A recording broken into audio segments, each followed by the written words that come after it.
ओम शांति। आज की तारीख है 10 फरवरी 2022। आज बाप दादा के अनमोल महावाक्य हैं।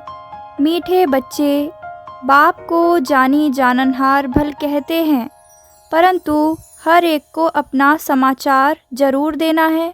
समाचार देंगे तो सावधानी मिलेगी।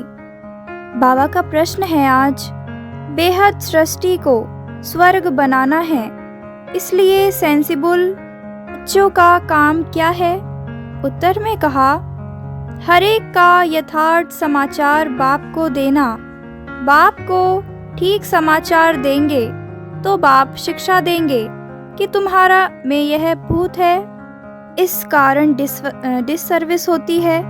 अपनी चलन सुधारो, देह अभिमान की इच्छाओं का त्याग करो। बेहद सृष्टि को स्वर्ग बनाना है, इसलिए सबके प्रति बाप की यही दृष्टि रहती कि सबको ज्ञान दो, गरीबों पर तो खास ध्यान दो। है आज मुझको सहारा देने वाले। ओम शांति। जो अच्छे पुरुषार्थी निश्चय बुद्धि हैं, वह तो समझ जाते हैं कि बरोबर परमपिता परमात्मा जिसकी बंदगी करते हैं उनकी ही महिमा है।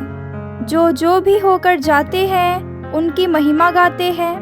कर्तव्य के ऊपर किसकी महिमा को जानते हैं, किसकी महिमा को नहीं जानते हैं। तुम बच्चे तो सबकी महिमा को जानते हो। बाबा को कहा जाता है जानी जाननहार, परंतु जानी जाननहार का अर्थ बच्चे पूरा समझते ही नहीं। कितने बच्चे समझते हैं हमारे दिल की बातें तो बाप जानते ही होंगे, हम फिर क्या लिखें? परंतु यह रॉन्ग है। बाप तो एक है, इतने सब ढेर बच्चों के संकल्पों को रीड करेंगे क्या? बाप तो यहाँ आते हैं, आकर टीचर रूप में पढ़ाते हैं, तो समझते हैं यह कैसे पढ़ते हैं। निश्चय बुद्धि है व नहीं, ऐसे नहीं कि वहाँ परमधाम में बैठे यह ख्यालात चलते हैं। यह समझना बच्चों की भूल है। लिखते हैं बाबा हम क्या समाचार दें, आप तो सब कुछ जानते हैं, परंतु नहीं, अपनी चलन का पढ़ाई का समाचार देना है। पढ़ाने वाले के थ्रू ब्रह्मा पोस्ट ऑफिस द्वारा पूछना है। ऐसे नहीं कि आप तो सब कुछ जानते हो, हम बाबा से छिपे नहीं रह सकते। नहीं, इसको अंधश्रद्धा कहा जाता है। बाबा को ब्रह्मा द्वारा समाचार देना है। अनेक प्रकार के बच्चे हैं ना, हर एक को अपना समाचार देना है, इसलिए हर सेंटर्स से पूछते हैं 12 मास के आने वालों का रजिस्टर और हर एक का ऑक्यूपेशन लिखकर भेजो। अगर बाबा जानते हों तो क्यों पूछें? जो कुछ उनको जानना है वह इनको भी जानना है।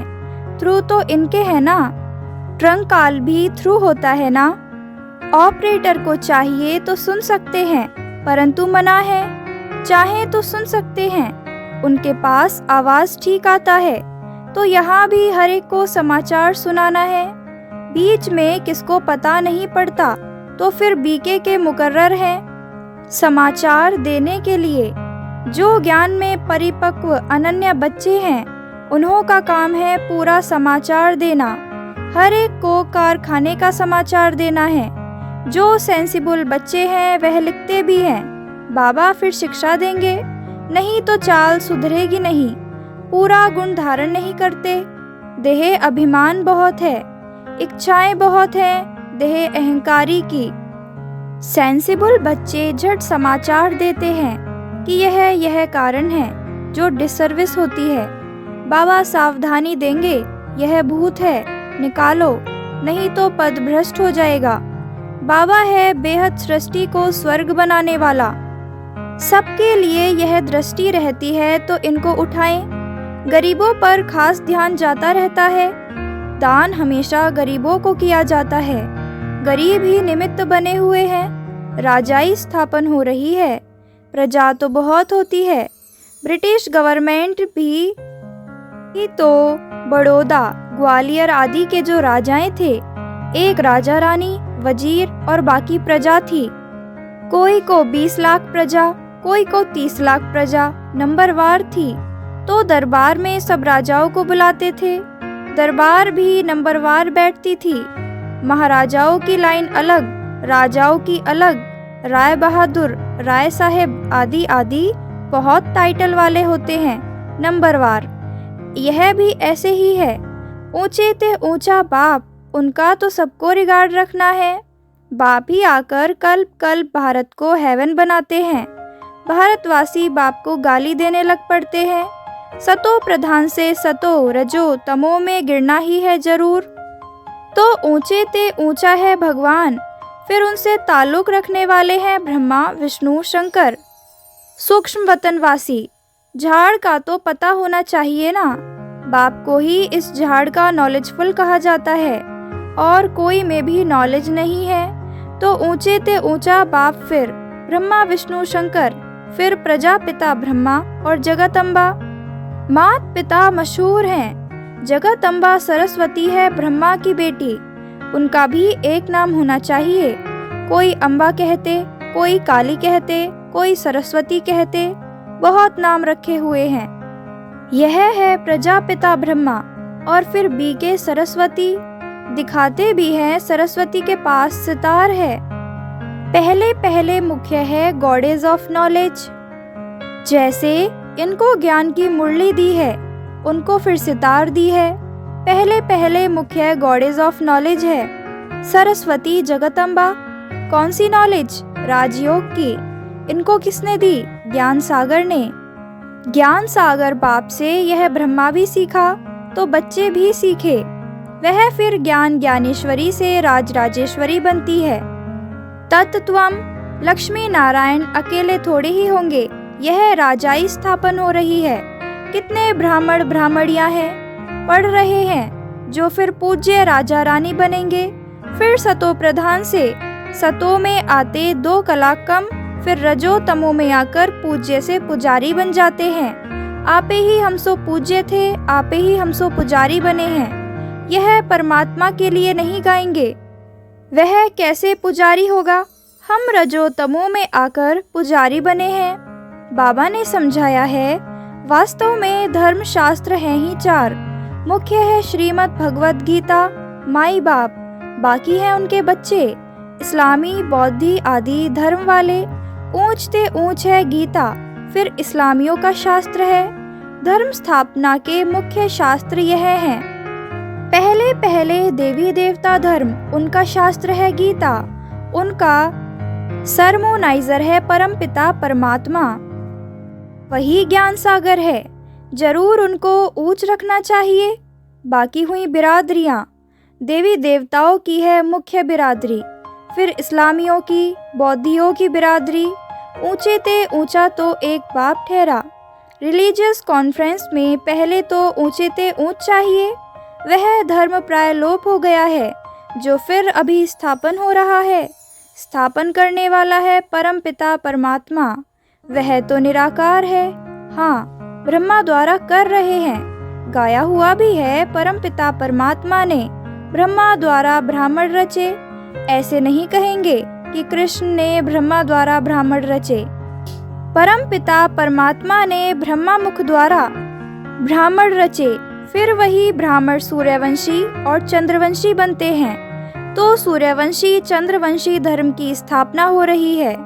तुम हो देवी देवता धर्म की बिरादरी। तुम जानते हो हमारे बाद फिर 2nd नंबर बिरादरी इस्लामियों की होगी, फिर बौद्धियों की, ऐसे वृद्धि होगी। यह सब बुद्धि में धारना चाहिए। जो पास्ट हो गया उसके शास्त्र बनाते हैं। अभी जो कुछ होता है ड्रामा शूट होता जाता है, फिर कल्प के बाद रिपीट होगा। सारी दुनिया की एक्शन शूट हो रही है। फिर 5000 वर्ष के बाद तुम्हारी यह एक्ट चलेगी। यह बहुत समझने की बातें हैं। तो ऊंच ते ऊंच शिव बाबा, फिर जगदम्बा और प्रजापिता ब्रह्मा और उनके बच्चे। 3 भाई तो हैं, बाकी देवी देवता धर्म बड़ा भाई है नहीं, प्राय लोप हो गया है। जरूर जब ना रहे तब तो इस धर्म की फिर से स्थापना हो और बाकी सब खलास हो जाएं। देवी देवता धर्म होता है तो और भाई होते नहीं, यह बाद में होते हैं। एक ही बाप रचयिता है और एक ही रचना है। बाप कहते हैं, मैं फिर से राजयोग सिखाने आया हूँ। तुम जानते हो विनाश के लिए यह महाभारत लड़ाई भी खड़ी है। तुम बच्चे ड्रामा को अच्छी रीति जानते हो। यह सब पढ़ाई की बातें हैं। यहाँ ऐसी कोई चीज़ होती नहीं जो चोर आकर उनसे कुछ सोना आदि लूटे। यह तो पाठशाला है। पाठशाला में किताबें, नक्शे आदि होते हैं। यह भी पाठशाला है। यह नक्शे हैं। डर की कोई बात नहीं। चोर क्या करेंगे? कोई वस्तु तो है ही नहीं। बाकी तो गाया हुआ है, किनकी दबी रहेगी धूल में, किनकी राजा खाए। बाप समझा रहे हैं, कितने भी लखपति, करोड़पति, मल्टी मिलियनर हों, सब धन खाक में मिल जाना है। तुम्हारी है सच्ची कमाई। सबसे मल्टी मिलियनर्स तुम हो। तुम यह कमाई साथ ले जाएंगे। तुम जानते हो हम सब कुछ स्वर्ग में ट्रांसफ़र करते हैं। बाबा को कहते हैं, बाबा हमको फिर स्वर्ग में देना, ब्याज सहित कौड़ी बदले हीरा देना। कितनी समझने की बातें हैं। सो भी श्रीमत पर चलना है। गृहस्थ व्यवहार की भी संभाल करनी है, परंतु श्रीमत पर चलना है। मनुष्य बहुत खर्चा करते हैं, कर्जा उठाकर भी तीर्थों पर जाते हैं। वह सब है भक्ति मार्ग की सामग्री। यह भी सब अनादि है। गिराने के लिए भी चीजें चाहिए ना। तमो प्रधान में जाना ही है। तब तो मैं आकर समझाऊं कि तुमने कितनी ग्लानि की है, इसलिए दुर्गति को पाए हो। फिर से वही चाल चलेंगे जो कल्प कल्प चलते हैं, ज्ञान और भक्ति। जब पूरी दुर्गति हो जाती है तब सर्व की सद्गति के लिए बाप को आना है। यह जब तब आदि करते करते कला कमती होती जाती है। पूरे काले बन जाते हैं, फिर रात के बाद दिन आता है।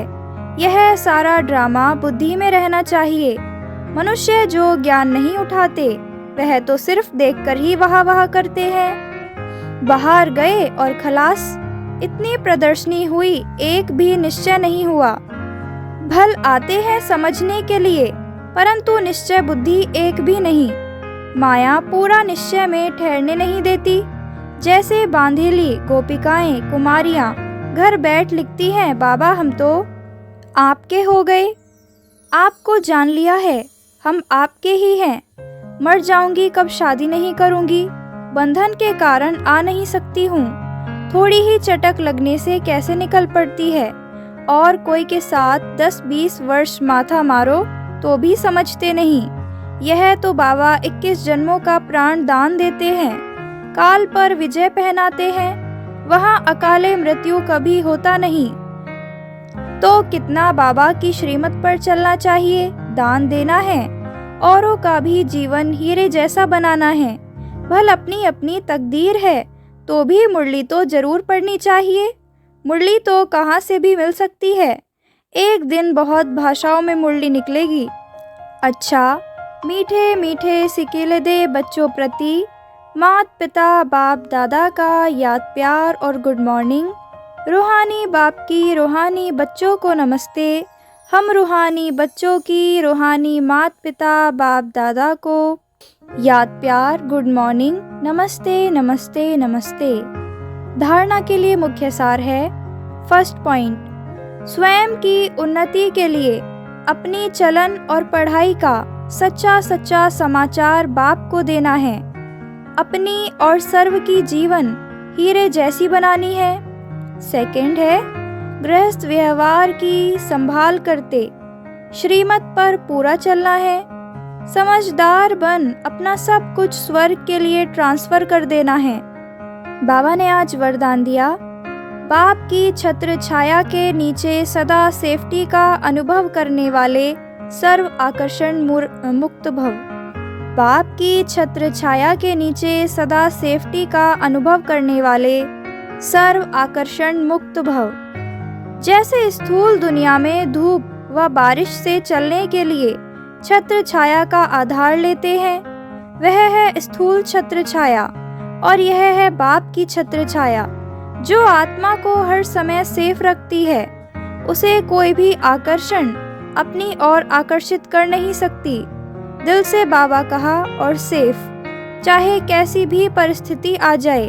छत्र छाया के अंदर रहने वाले सदा सेफ्टी का अनुभव करते हैं। माया के प्रभाव का सेक मात्र भी हो नहीं सकता।